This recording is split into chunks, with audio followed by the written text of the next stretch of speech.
All right, welcome back. So as expected, what the Japanese did was is that they played the Tojo resigns card for 1 point and did use this to launch their attack in India. As expected, he moved the 31st Full Army into Akyab, sorry, not Akyab, Dhaka, and sent the cruiser Mogami as a backup to try to cover because there's all kinds of air power, naval power in Dhaka, and without it, I would have had a free shot at his land units. All right. Don't know if you're very familiar with the Tojo card at all, but it's an interesting card if you play it for the event. It's an interesting card because if the game turn is 1944 or later, this must be played as an event. You can't play it as the ops card. Because it is in 1942, late 1942, you can still play it for the ops. What happens here is that it's a card that's played, and then the U.S. political will is reduced by 2, which is, pretty big deal. I mean, uh, if the allied political will is very low, this could very well end the game for him. So if this is played as the event, the political will falls by 2, but then it also opens the possibility for the Allies to play the Soviets invade Manchuria card. And if that card is played, um, the Japanese lose these two resource hexes. These are like the Mongolia resource hexes the Soviets take. The Soviets go to war against Japan. Um, it also opens up the Allies to be able to win an A-bomb victory. So in an A-bomb victory, these cards have to be played. The Tojo Resigns has to be played, and the Manchuria card has to be played, both for the event. And if that happens, then the atomic bomb is considered to have been completed or successfully completed in 1945. And what happens is that in order for the Allies to win via the A-bomb, they need to capture all the resource hexes except one. You can leave one um, standing, and you have to have successfully strategic bombed the Japanese for, I'm going to say, 3 turns or 3 turns. I think, I can't remember. So as soon as that happens, and at the end of the phase in which you capture that last, um, as soon as you fulfill those conditions, the resource condition and the condition of the bombing of Japan for however many turns in a row, then the Allies automatically win by virtue of A-bomb.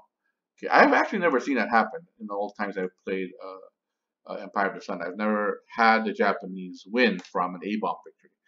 The Japanese usually win. The Allies win from an A-bomb victory. It's not the Japanese win by A-bomb victory. But normally, if I play the Allies and win, or see Allied people play the Allies and win, it's because usually it's conquest of Japan, or it's just a simple resignation. Uh, what happens is, just to give yourself a quick refresher, or maybe you don't even know how this works. But in my previous game, we didn't get this far in the game, so I thought that maybe I would show you a little bit how what the Allied victory conditions are. Well, I already described one, which is the A-bomb victory. The most common way to win is through conquering Japan, so an invasion and occupation of Japan. So basically, what you need to do is you need to control all these 7 hexes of Honshu. You don't need to occupy Hokkaido, and you don't need Kyushu, but you need these 7 hexes in Honshu, and you have to occupy them and to control them. Well, not occupy, but occupy and control them, as long as you control them. What makes it a little bit more difficult is that all these Japanese cities, these hexes in Japan, except for this one, the one here that has no city, has an intrinsic 12-12 unit there. It's like as though there was an invisible 12-12 defense unit. So you have to actually defeat it in order to take it. So you can't So doing an invasion or amphibious invasion directly to Japan is tough. It's difficult. So it might be, I often see like a Japanese invasion, an allied invasion here in Honshu or something like that. Or here in this Hex 3606, where there's no city, but usually the Japanese will put in a 912 unit here, so you can't bomb them out of existence. So you're gonna have to go in. So what happens that with that is that you have to go in and you have to suffer take your lumps. Um, a 912 rolling a ×2 result, which is likely because of the 3/3, because of the +3 amphibious assault defense modifier that they have.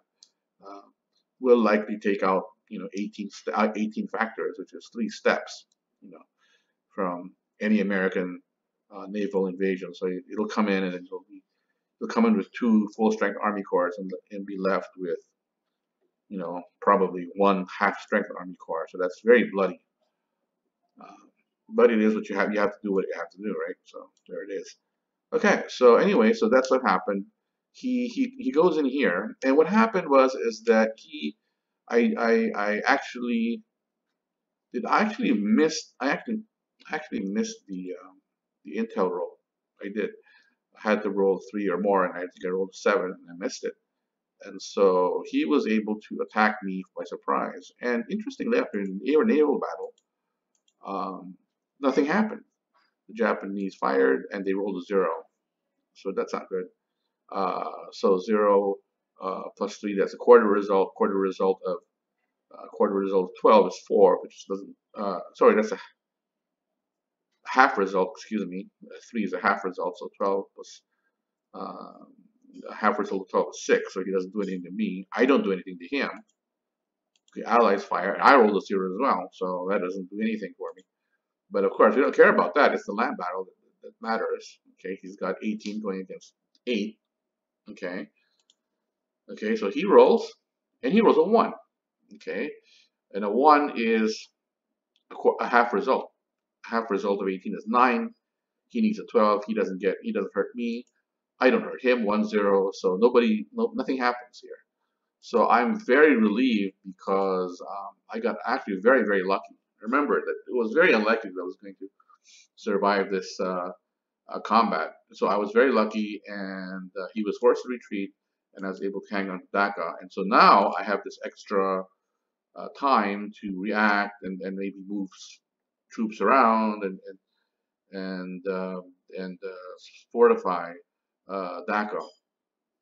All right, so that's probably what I ended up doing, or I hope that's what I ended up doing in the next turn.